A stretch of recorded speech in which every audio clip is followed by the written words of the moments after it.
Seja bem-vindo à Metodologia Prática de hoje. Hoje eu vou te falar 5 dicas para você não errar mais as suas restaurações em classe 2. Hoje é uma realidade clínica, na minha clínica, eu tenho que trocar restaurações de classe 2 por falta de ponto de contato. E eu vou te dar 5 dicas práticas de como você acertar o ponto de contato. O que você pode estar errando? Você nunca mais vai utilizar lixa de metal ou lixa de polimento entre os dentes ali para tirar excesso. Provavelmente você está errando alguma coisa, tá? E hoje você vai aprender como você vai evitar esses erros e vai começar a acertar na prática. São várias dicas preciosas que hoje eu vou te dar. Beleza? Então se inscreve no canal, curte esse vídeo aí, que cada vez mais eu vou dar dicas totalmente práticas e preciosas que me ajudaram sempre e vão te ajudar no seu dia a dia. Beleza? Então, bora pro vídeo.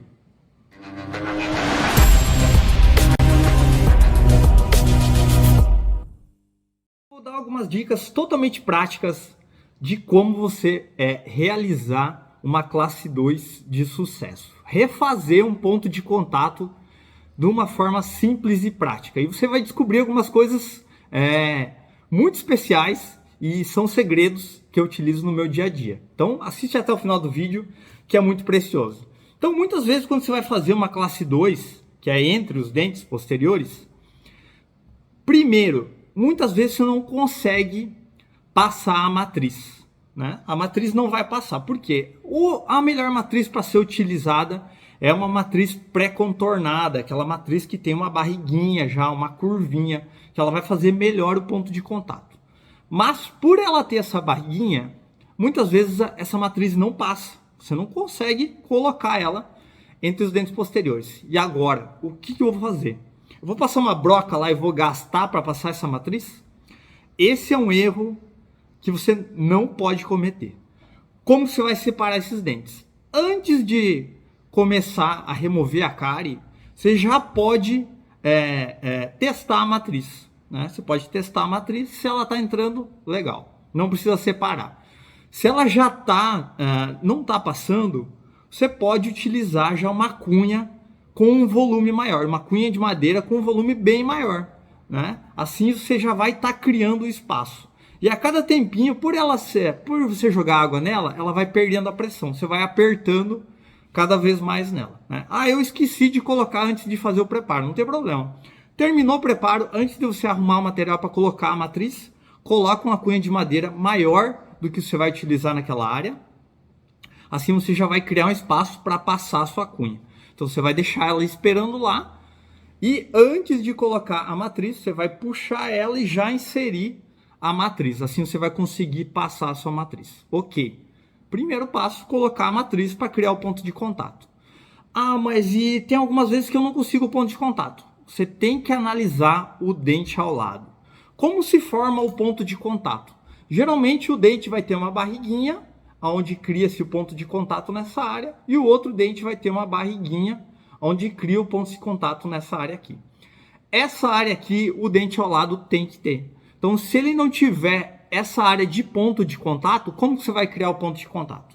Então, se o dente ao lado está muito reto, é mais difícil você criar um ponto de contato. Então, geralmente eu aviso o cliente, bem importante frisar isso. Você vai falar para o cliente, olha, você vai ter que mexer no dente ao lado para criar um ponto de contato correto. Eu vou tentar fazer o máximo possível, mas muitas vezes o erro está no dente ao lado. Bem importante frisar isso. Esse é um erro que muitas vezes acabam cometendo, que você não vai conseguir criar um ponto de contato, mesmo você espremendo a matriz e encostando no dente ao lado. Beleza? Ok. Então, como que eu vou fazer corretamente também esse ponto de contato? Inserir a matriz. E você vê que a matriz tem um espaço entre a matriz e o dente, lá embaixo. Esse é um erro muito frequente que vai criar excessos naquela área lá e você não vai conseguir remover.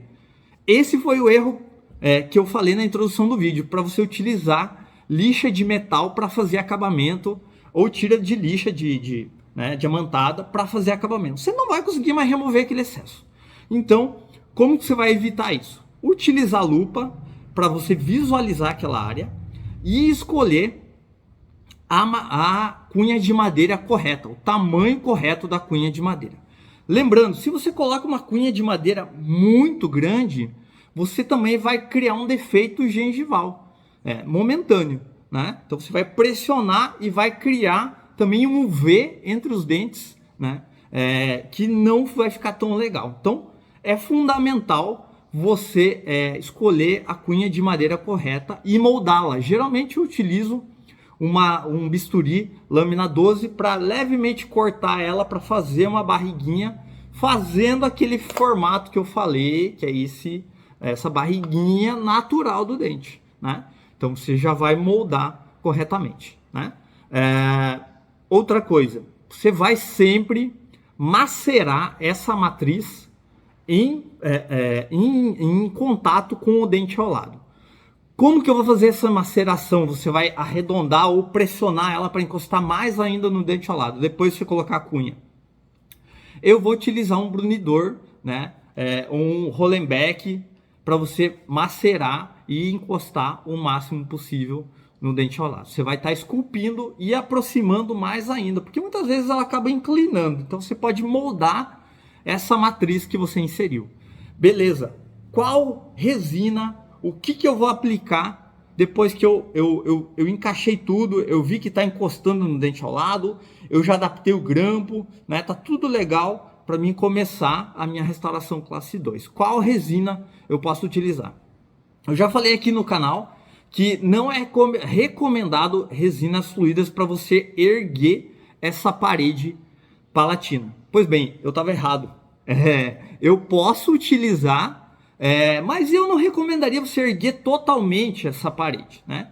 Eu posso utilizar pelo menos para você estabilizar a matriz e já fazer um selamento dentinário para evitar uma sensibilidade, né? Que na maioria dos casos, nos dentes posteriores, eu utilizo uma resina fluida para fazer o selamento da dentina.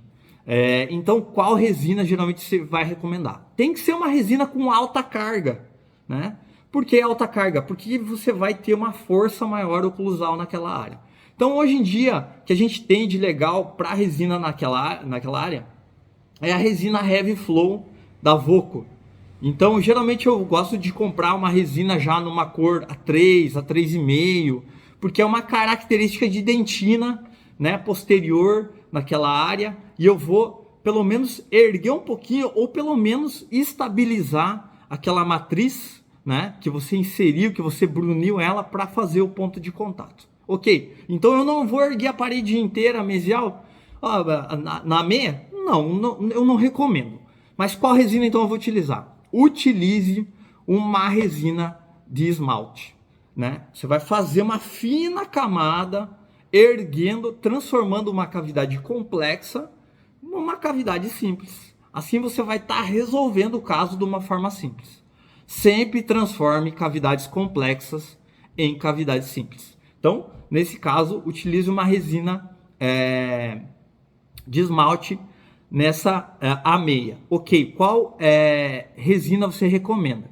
Nenhuma resina pegajosa, tá? Então, se você vai colocar uma resina pegajosa e você vai utilizar, muito importante, um calcador, uma espátula calcadora de boa qualidade que não fique puxando a resina também, porque é uma das únicas situações onde você vai utilizar uma resina, uma espátula calcadora para compactar muito bem essa resina. Então você tem que apertar, você tem que visualizar muito bem com a sua lupa, você tem que ver que não ficou nenhuma bolha, né? E você criou uma uniformidade naquela área. Bem importante. Geralmente o calcador eu não utilizo depois mais para posteriores, eu aplico essa meia, posso aplicar a resina de dentina, mas depois esquece, tá? Última camada. E em nenhuma situação você utiliza uma espátula calcadora para fazer anatomia. Você está utilizando, você está errando, tá? Utilize espátulas de inserção, pincel, né? E o Hollenbeck que eu tinha falado ali, você vai utilizar, né, nessas situações. Então eu não vou utilizar tira de aço, nunca. Posso utilizar uma tira diamantada só se você quer fazer um fino acabamento. né? Mas geralmente o que pode ficar nas ameias que está rasgando o fio, que é muito recorrente, é um excessinho de adesivo, que ele é facilmente removido com o fio dental, pode ficar um excesso de adesivo, ou você pode utilizar uma tirinha de metal de centro neutro para você correr ela e correr esse adesivo que ficou preso entre os dentes. Mas se ficou excesso de resina, cara, tem que refazer do zero essa restauração classe 2, beleza? Então espero ter ajudado nessas dicas totalmente práticas. Comenta aqui embaixo qual que é a sua dúvida, o que você tem errado, o que você daria de dica para você acertar mais nas classe 2, beleza? Dica compartilhada, conhecimento multiplicado. Agora testem na prática.